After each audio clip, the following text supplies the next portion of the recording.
ગૃહ રાજ્યમંત્રી હર્ષ સંઘવીએ new city light વિસ્તારમાં આમ્રપાલી સોસાયટીમાં લોકો સાથે સંવાદ કર્યો હતો અને જણાવ્યું હતું કે જે પણ ફરિયાદ હોય તે ખુલીને મને કહો. લોકો સાથે સંવાદમાં ટ્રાફિક અવેરનેસનો મુદ્દો પણ ચર્ચામાં રહ્યો હતો. સાથે હર્ષ સંઘવીએ કહ્યું હતું કે રોંગ સાઇડમાં ન આવવું અને જે નિયમ તોડશે તેને સ્લેટ પકડવી પડશે. સુરતમાં ગૃહ રાજ્યમંત્રી હર્ષ સંઘવીએ પોતાના મતક્ષેત્ર વિસ્તારના લોકો સાથે શુભેચ્છા મુલાકાત લીધી હતી અને હર્ષ સંઘવીએ લોકોને કહ્યું હતું કે ટ્રાફિકના નિયમોનું પાલન કરવું પડશે નહીં તો હવે સ્લેટ પકડવાનો વારો આવશે તેમ જણાવ્યું. કાયદાનું પાલન કરવા ગૃહમંત્રી હર્ષ સંઘવીએ લોકોને અપીલ કરી છે.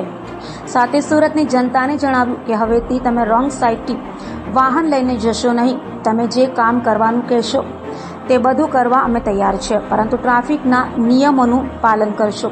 લોકોને હર્ષ સંઘવીએ દિલ ખોલી ફરિયાદ કરવા જણાવ્યું હતું. સાથે ટ્રાફિક અંગે લોકોને સમજ પણ આપી હતી. તો રોંગ સાઇડમાં દંડની સાથે પોલીસ કેસ પણ થશે. કોઈપણ લોકોને ટ્રાફિક નિયમ તોડતા પોલીસ પકડે તો મને કે ઓફિસે ફોન ના કરશો. અમે ટ્રાફિકના નિયમન તોડનારની કોઈ મદદ નહીં કરીએ.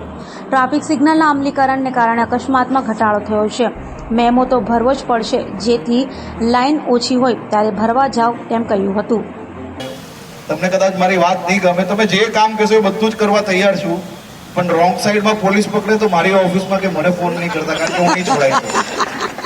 મારું કોઈ માનશે નહીં, કારણ કે મેં એ લોકોને કહ્યું છે કે મારી ઓફિસથી બી ફોન આવે, કોઈ બી ચૂંટાયેલા પ્રતિનિધિનો ફોન આવે, કોઈ બી મોટા સાહેબનો ફોન આવે, કોઈને છોડતા નહીં એકવાર માટે.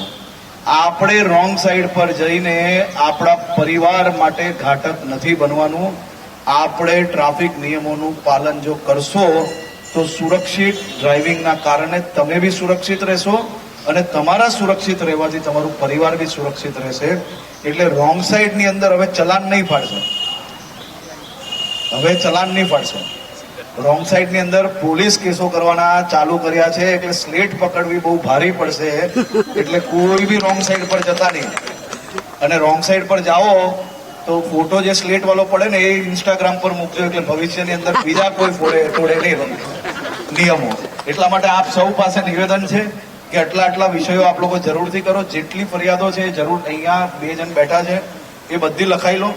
અને એ ફરિયાદોને હું અહીંયા જ બેઠો છું ભાઈ, અને એ ફરિયાદો જે કઈ છે એના માટે કાલે અહીંયા અધિકારીઓ આવીને બધી જ સોસાયટીઓની જેટલી અલગ અલગ સોસાયટી વાળા આવેલા છે